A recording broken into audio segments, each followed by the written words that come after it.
Hello, crypto. Welcome to another episode of Crypto Rules Everything Around Me. Cream. Follow the cream, get closer to your dream. This channel is created for technical analysis, educational purposes, and entertainment only. I'm not a financial advisor, so don't take anything I say as financial advice. Everything is strictly my opinion, and this is just a way for me to track the performance of my portfolio in the crypto market.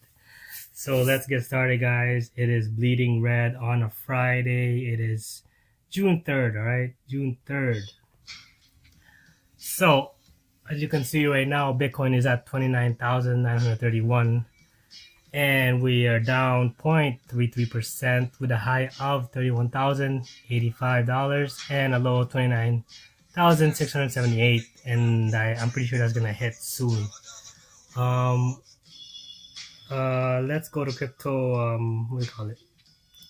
Sorry, I'm just early in the morning. I was up since 5:30 a.m. I missed an opportunity to short. It's funny because I was telling my friend at like 1 a.m. last night. I was like, yeah, the 1 hour chart are looking bearish, but I ignored it. Lazy money makes no money, so I missed the opportunity. Now all I can do is wait and look for another entry. All right, so whenever you see a good entry position, guys, take it. Don't get lazy like me, or else you're losing the opportunity to make more money. And time is of the essence. All right, so in the crypto market, oh wow, market cap is at $1.2 trillion, with the BTC dominance at 46%, 46.4 to be exact, and Ethereum at 17.4%. In the 7-day, Bitcoin is up 3.39%, while Ethereum is down 0.33%. I want to show you guys two news that are kind of, I guess, related to each other. There was news of this yesterday with regulators are coming, guys. So whether you like it or not, decentralized. Yes, I do support decentralized, but government is coming to control it. What else is new? And in my belief, in my opinion, cryptos that are willing to comply with regulations are the ones that will survive. And there was also news about how I think somebody posted it, how expensive. I think I put on my last episode how expensive it is to get regulated. So all of these startups with crypto projects, they better have deep pockets, or else they won't last. Especially when regulation comes knocking at their door. All right, so here it is. Regulators sue the Winklevoss crypto firm over futures contracts. On Thursday, the Commodity Futures Trading Commission filed suit against GEMINI Trust Company, a cryptocurrency business founded by Tyler and Cameron Winklevoss, or Winkle, however you say their last name. The commission alleges that GEMINI misrepresented key details of its exchange and futures contracts in meetings with regulators in 2017. All right, so it seems like they try to comply with things, but I guess they saw something in their business structure. I guess as punishment, the commission is calling for civil monetary penalties in an order blocking GEMINI and its affiliates from trading commodities or soliciting investments. We look forward to definitively proving this in court. The complaint puts particular focus on GEMINI's Bitcoin futures contract, one of the first financial instruments allowing investors to trade on expectations of a cryptocurrency future value. Because the futures contract was linked to Bitcoin's settlement price on GEMINI's exchange, any manipulation, right? Manipulation is a word of behavior in the exchange could be considered manipulation of its future price. So the second article I'm going to show you here is related to that too, because we know about the collapse of Terra. I made some good coin playing the reversal, but that's all it is now. It's just a trader's paradise now. I don't know if it really has a future value, but if it does, it will have some hurdles to get over, right? So you guys saw the regulators after manipulation. As you can see here, Terra Labs staff questioned by South Korean law enforcement. This was 2 days ago. I just thought I would just relate it to this, and maybe this is why the price tanked recently. I think it hit $10 when the high of a couple days ago.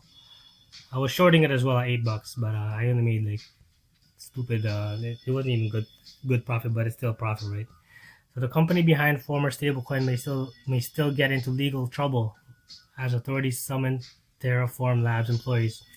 So if they do, right, I'm very bearish on it regardless, because who is gonna trust this guy who manipulated the price from $100 to like $1, right? So if they can somehow prove insider trading or manipulation in the price, expect Terra to go down significantly. And let me see the price actually right now. So Terra, yeah, like I want to short this as well at like $7. I missed it again. So yeah, for you guys buying it, hoping that it will flip to $100, you guys are dreaming. At least short term, at least it's not gonna hit $10 for a while. Then again, I could be wrong. I'll probably just talking out of my ass, but the future for him and his company is not looking well if they're gonna be investigated. All right, so if you guys are gonna buy Terra, please make sure you know what you're getting yourself into. Stay on top of the news. Again, if the SEC somehow files a lawsuit on this guy, expect the price to drop even further. All right, guys. So today's cryptocurrency is not gonna be it's gonna be a quick technical analysis, but I'm gonna show you guys how to input my indicators on KuCoin. All right. So as I mentioned before, I used to trade on Binance, but due to regulations, the #1 cryptocurrency exchange cannot do business in Canada, Ontario at least, because it's been restricted because quote unquote are not complying, I guess, or they're trying to get regulated. But as of now, I still can't access my Binance, so I opened an account with KuCoin. But the only sad thing is they don't really what's it called I had to learn a new indicator because it didn't have RSI, the normal RSI in its spot and margin trading. So, but I've recently found out in the futures you can set up the normal RSI, but since I had to learn STOCH RSI, it's actually pretty good for short-term gains if you know how to use it properly. So now I use STOCH RSI, MACD, and EMA. So yeah, this tutorial will be setting up your indicators. Let me turn this off. So yeah, it's funny. I'm looking at this chart last night around 1 a.m. Let me change the time. That's not my time. Vancouver. No, I am in Toronto. So 1 a.m. last night, I was on the phone. I told my friend, the chart's looking bearish. I'm gonna put a short position when I wake up. And like I said, lazy money makes no money. And I woke up this morning and I missed the entry right here. Right, I could have shorted right here. And look, within around 5:30, yeah, it started going down. So I'm like, fuck it, I missed the opportunity. So now all I can do is wait, let it settle down. But this would have been some nice profit right there, at least maybe like a couple $100 for sure. Easy play depending on how much I would have put in. But yeah, shorting it from like 30,500 and then getting out of 29 would have been some nice profit. But yeah, it's my loss. Whatever. I'll just wait. So I put in my so I'll just do a quick TA. This is the 1 hour chart, all right, since I'm trading it hourly. The support levels will be at 29,541. And if that breaks, you can see, yeah, it's headed there. Within an hour, look at that, it gapped from 30,000 to 29,800. So I expect these support levels to be broken quite easily, depending on how or whatever news comes out today from the Feds, if there is news from the Feds. So again, like I said, you gotta trade fundamentals with technical analysis. You can't just trade with one, but if you can, then I guess you're a good trader. But I usually do both. I like to see what the news is early in the morning, and then put it in with my charts and see if I could put in a play. The stronger your fundamentals are that work with technical analysis, the more you can guarantee your profits when you put both of them together, right? So these are just my support levels. Now this resistance level 30,600 is the new resistance for Bitcoin right here. All right, so I don't expect it to be hitting that for the remaining of the day, but then again, it's crypto, anything can happen. One good news can easily spike this thing back up. This was a quick support level that I didn't draw because I knew it was going to get broken right away, but as you can see, it's kind of fighting. We'll see if it gets this resistance will get tested again. But for now, I am bearish.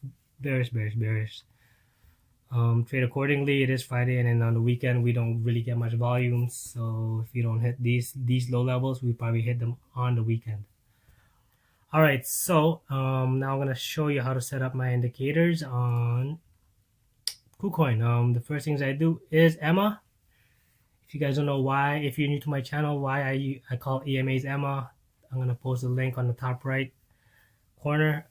Click it now so you can learn why I call EMA EMA and why I use the indicators I use. So I'm not gonna explain what they do. I'm just showing you again how to put them on KUCOIN. All right, so I'm gonna click right here.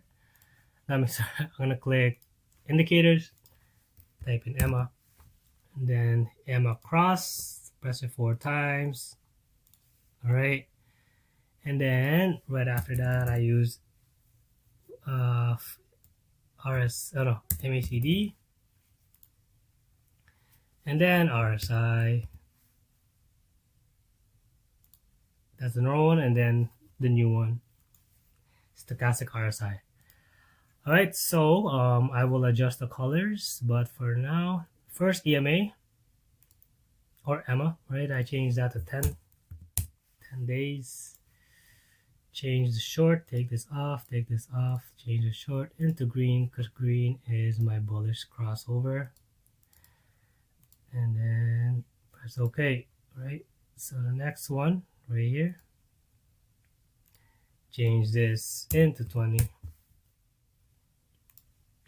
I'll keep it at orange since the candle, or I could do it to green, to red, fuck it. Take that off, again 20 days, making sure it's bright so it's easier to identify. Third EMA will be yellow,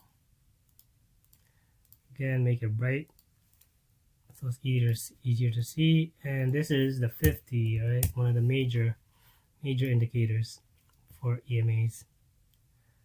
I think that could easily be I wonder if you can make it thicker. No, you can't. See, this is why I don't like KUCOIN, but whatever.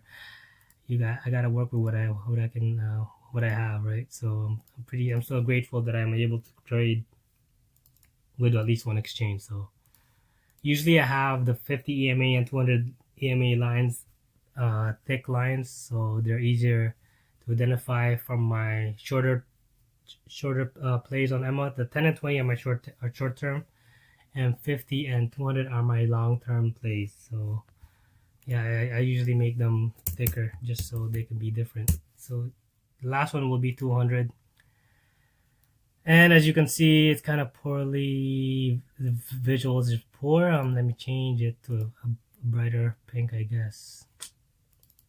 Honestly, this sucks. So yeah, I can't even see it. See, the thing is, the more the colors stand out, the faster your eyes react to it, and then the faster you can identify signals, right? So as you can see right now, the 50 EMA, the yellow, right, is about to cross down into the 200 EMA, which is this pink purple line. Once that yellow line goes down and crosses over, wow, these settings for KUCOIN, man, like they really need to adjust there. So yeah, so once you see this yellow line cross down to the 200, which is a pink purple line, it will be a bearish signal. That's a bear signal right there. And as you can see, when that happens, let me zoom out of here. Let me make that bigger. So as you, oh wow, never mind, it's crossed over way over here. So let me zoom in. Let me show you guys what happens when the bearish cross happens. Again, it's the 1 hour chart, right? So as you can see right here, this is like maybe this was on May 5th. Is it May 5th? Wow, never mind. This is April. Yeah. So April 5th. And look, right here is the bearish cross. Why is the setting always changing to that, man? It's so annoying. So anyway, so as you can see right here, right? So the yellow line crossed down into the pink purple line, which is the 200. This is 50 crossing down to 200 EMA, and that's a bearish cross. Once it did, guys, oh, what the fudge. Once it did, I can just zoom out and you can see the trend was just nothing but downtrend. And it finally crossed back over here. And then, but it didn't last long. That's what we call a fake out, and kept curve back down over here. And it continued, the downtrend continued, and it got worse and worse. So we shall see how far. Wow. So yeah, so since March, guys, right? So March, May, and we are now in June, and it looks like the bearish cross is about to happen again right here. So try to draw an arrow. So that bearish cross, we'll see if that bearish cross will do some damage. That is a pathetic looking arrow. Anyways, you know what I'm talking about. I'm gonna delete that now. So yeah, the bearish cross is about to happen right there. We'll see how far it goes. And that's my EMA settings. All right, so if you guys need to play it back, look at the numbers 10, 20, 50s, and 100, and choose your colors accordingly, and so you can see and spot those bearish or bullish signals easily. So the next color I will be changing is MACD. Do not change any of the numbers, leave them as default. All I need to do is change the colors. Again, it's better for my eyes, and I can identify entries faster. And histogram is basically the volume bar. MACD, that is my bull cross, so I'm going to change that into green, make it pop some more. And the signal is the bearish, so I make it pop some more. So as you can see right there, right, so the bearish cross did form right there as well. That's why the bearish action is taking place. The red is kind of yeah, I think you could pop even better. So I'll change that, custom color. Honestly, this thing, KUCOIN sucks, bro. But whatever. All right, so I can't change it, the red into a brighter red. And then now the RSI, I changed this into a brighter pink. So see, so now it pops even more. And the stochastic RSI, I changed that into the same green and red because those are easier to identify from the bullish to bearish cross, right? So as you can see, stochastic RSI, we are now way oversold with the RSI, about to hit oversold area. So I could probably play a quick pop. You know, it might retrace just a little bit, but I doubt it'll come back to 3,200 level. One strong thing I'm gonna tell you, I mean, one main advice, don't take it as financial, but it is my opinion, and it's what I do when I trade, is do not trade against the trend. It is a bearish trend right now, making lower lows. So if you're trying to go long, you might get wrecked. All right, so don't fight the trend, trade with the trend. So just, if anything, if you miss this drop over here, wait for another entry. If it's about to test this resistance, there might be some sideways actions when it comes over here. It might just do these things. So just wait until you get a high on the stochastic RSI, and then short it, and then you can make your money then. All right. So that's my quick TA. That's the quick tutorial on how to input my EMAs, MACDs, RSI, and stock RSI. All right, guys. 7:11 a.m. Friday. Happy Friday. Trade carefully, and if you're trading long, be careful because the trend is bearish. So again, that's just my opinion. Have a good Friday. Let's see where the weekend takes us, and if you learn anything on this channel this morning, please like and subscribe, share it to your friends, and again, thanks for watching. Peace.